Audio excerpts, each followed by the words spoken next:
12th class flamingo poetry first poem my mother at 66 वर्ष की उम्र में मेरी माँ।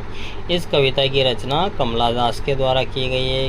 Question number first, what is the kind of pain and ache the poetess feels. कवियत्री किस प्रकार का कष्ट एवं दर्द महसूस करती है। और what was the childhood's fear the poet was suffering from. वह बालपन का भय क्या था जिससे कवियत्री परेशान थी। यहाँ पर कवियत्री के लिए पोइट यूज किया गया है। Answer, the poet is pend.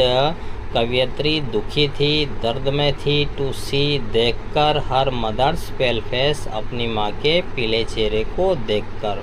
Which looks like death, जो मृत व्यक्ति की जैसे दिखाई देता था। शी इज़ अफेयर्ड, वह भयभीत थी। ऑफ लूजिंग, खोने की वजह से। हर मदर, वह अपनी माँ को खोने की वजह से भयभीत थी।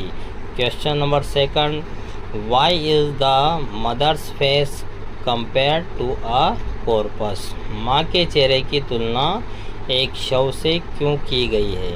Answer, the mother's face is compared to a corpse. माँ के चेहरे की तुलना एक शव से की गई है।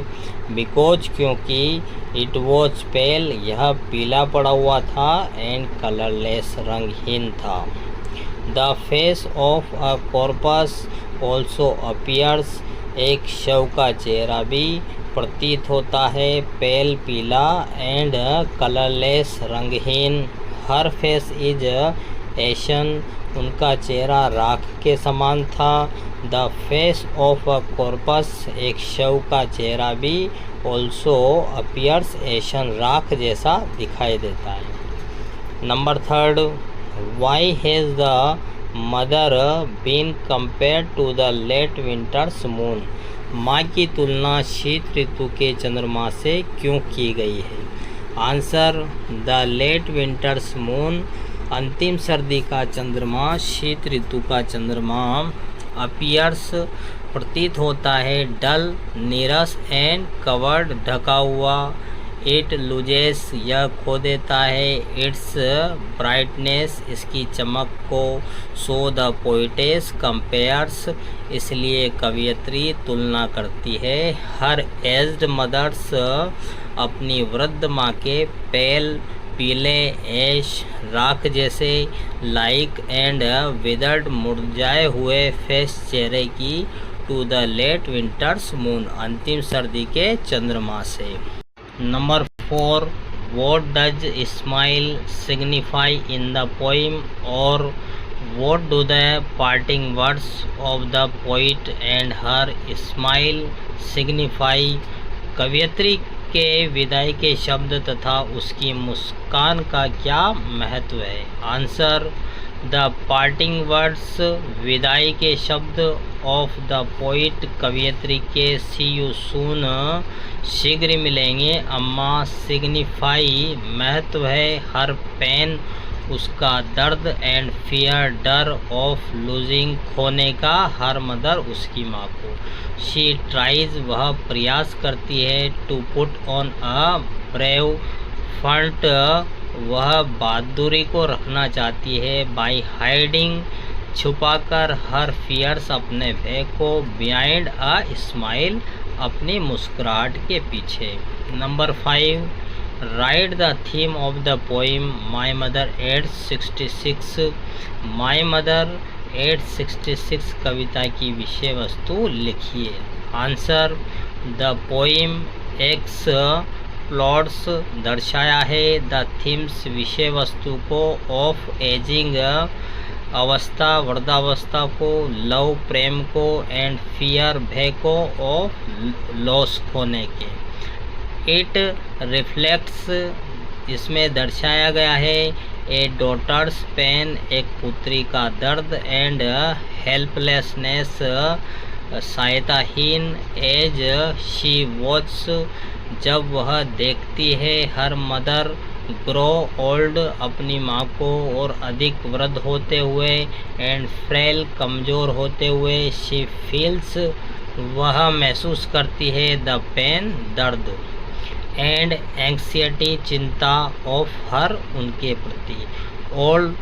ओल्ड एज्ड मदर वृद्ध माँ एट 66 66 वर्ष की शी फील्स वह महसूस करती है दैट हर मदर में पास अवे कि उसकी माँ गुजर सकती है and live her all alone और उसको अकेला छोड़ सकती है। शी इज कॉन्शियस वह चिंतित है ऑफ हर ड्यूटी अपने कर्तव्य के प्रति एंड प्रोवाइड्स उपलब्ध कराती है हर मोरल सपोर्ट नैतिक सहारा to C her very soon अपनी माँ को यह कहकर कि शीघ्र मिलेंगे अम्मा।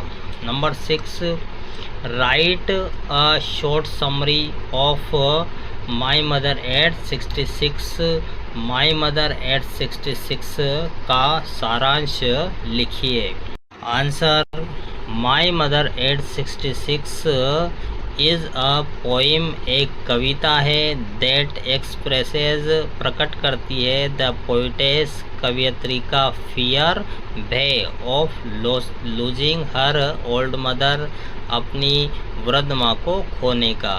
द पोइटेस इज शॉक्ड आघात लगा है टू रियलाइज महसूस कर कवित्री को यह महसूस करके आघात लगा है that her mother is ageing कि उसकी माँ वृद्ध हो रही थी। शी नोटिस वह ध्यान देती है how the rest of the world appears young and energetic कि किस प्रकार से शेष जो संसार है युवा और ऊर्जावान प्रतीत होता है। द पोइटेस फील्स पेन कवियत्री दर्द महसूस करती है बट शी हाइड्स वह छुपाती है हर फीलिंग्स अपनी भावनाओं को एंड स्माइल्स मुस्कुराती है आउटवर्डली टू शो बाहर से दिखावा करती है हर love Prem for her mother अपनी माँ के प्रति।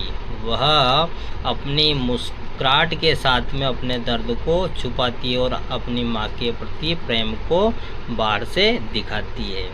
Number 7 right the central idea of the poem my mother at 66 Kavita my mother at 66 का मूल भाव लिखिए।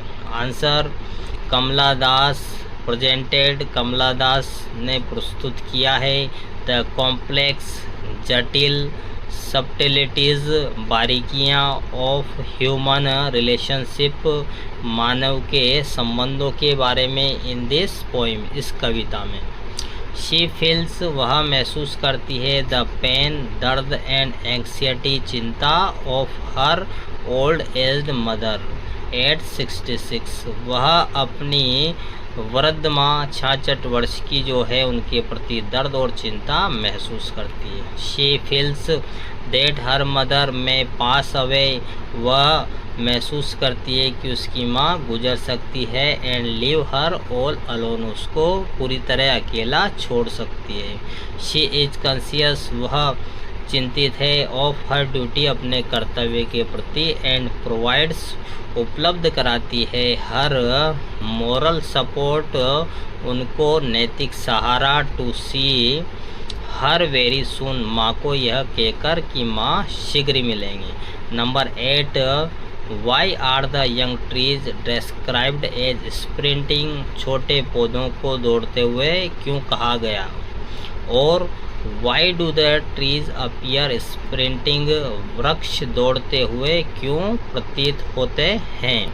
Answer while the poet was driving कवित्री जब यात्रा कर रही थी she looked out at the trees उसने कार के बाहर पेड़ों की तरफ देखा अलोंग द रोड सड़क के किनारे किनारे she found them running fast them उसने उनको पाया कि पेड़ दौड़ रहे थे। इट इम्प्लाइज इसमें निहितार्थ है that youth passes very quickly कि युवा अवस्था बहुत शीघ्रता से गुजर जाती है। इसके अंदर अर्थ निकलता है कि युवा अवस्था शीघ्रता से गुजर जाती है। Number 9 what did the poet see while driving to the airport? हवाई अड्डे जाते समय कवयित्री ने क्या देखा? आंसर, द पोइट सा हर एजिंग मदर। कवयित्री ने देखा कि उसकी जो वृद्ध माँ है डोजिंग, ऊँग रही थी, नींद आ रही थी उनको, विद अ पेल, चेहरा पीला पड़ा हुआ है, कॉर्पस लाइक फेस, शव के जैसे उनका चेहरा है। आउटसाइड, उसने बाहर देखा तो शी सा यंग ट्रीज स्प्रिंटिंग, ये जो छोटे पौधे हैं वह दौड़ रहे थे कार में से देखने पर ऐसा लग रहा था। एंड मेरी प्रसन्नचित्त children spring out of their homes, और प्रसन्न स्टूडेंट्स, आपके स्टेंजे से संबंधित एक प्रश्न भी पूछा जाता है एग्ज़ाम के अंदर। तो stanza first driving from my से लेके as old as she looked तक का एक्सप्लेनेशन करेंगे। सर्वप्रथम लिखते हैं रेफरेंस, जो कि हर एक पोएम के लिए एक जैसा ही रेफरेंस है, यहाँ पर केवल कवि और कविता का नाम आपको बदलना है। These lines have been taken from the poem my mother at 66। यह जो पंक्तियाँ हैं माई मदर एट 66 कविता से ली गई है। कंपोज्ड बाय कमला दास, कमला दास के द्वारा इसकी रचना की गई है। यदि किसी अन्य पोएम का स्टेंजा आता है तो आपको यहाँ पर कविता और कवि का नाम चेंज करना, बाकी रेफरेंस वैसा का वैसे रहेगा। कॉन्टेक्स्ट, इस पोएम के लिए हम आपको एक कॉन्टेक्स्ट दे रहे हैं, इसमें से कोई सा भी अगर एक्सप्लेनेशन आ जाता है तो आपको यही वाला लिखना है। The poetess is going from her parents home, कवयित्री अपने माता पिता के घर से जा रही थी। To the Cochin airport, Cochin हवाई अड्डे पर। ऑन द वे, रास्ते में। She looks at her mother, वह अपनी माँ की ओर देखती है। एंड फील अ पेन, और दर्द महसूस करती है। ओवर हर कंडीशन, उनकी स्थिति को देखकर। शी ट्राइज्ड, वह प्रयास करती है। टू डाइवर्ट, ध्यान को बांटने का। हर अटेंशन बाय लुकिंग आउटसाइड, वह बाहर देखकर अपने ध्यान को बांटने का, दूसरी ओर लगाने का प्रयास करती है। तो आपको इस पोएम का कोई सा भी स्टेंजा आ जाता है वहाँ पर तो ये वाला कॉन्टेक्स्ट यूज करना है। एक्सप्लेनेशन हर एक पोएम की, हर एक स्टेंजे की अलग अलग होती है। तो explanation, the poetess is driving from her parents home to Cochin to catch a flight. कवयित्री अपने माता पिता के घर से कोचीन हवाई अड्डे पर जा रही थी फ़्लाइट पकड़ने के लिए। हर मदर इज़ डोजिंग, उसकी जो माँ है नींद निकाल रही थी, ऊँग रही थी। ओपन माउथड, मुंह खुला हुआ था। बिसाइड हर, उनके बगल में बैठी हुई थी।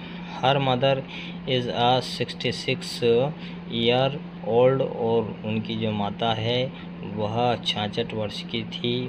ओल्ड वुमन, हर फेस अपीयर्स एशन, उनका जो चेहरा है राग जैसा दिखाई देता है। और पेल, पीला। As, ash like that of death person, जैसे कि मृत व्यक्ति की राख होती है। शी हैज़ बिकम पेल, वह भी पीली पड़ गई थी। एंड वीक, कमज़ोर। Because of her advanced age, क्योंकि उनकी उम्र अत्यधिक हो गई थी। This cause pain to the poetess, इसकी वजह से कवयित्री को दुख हो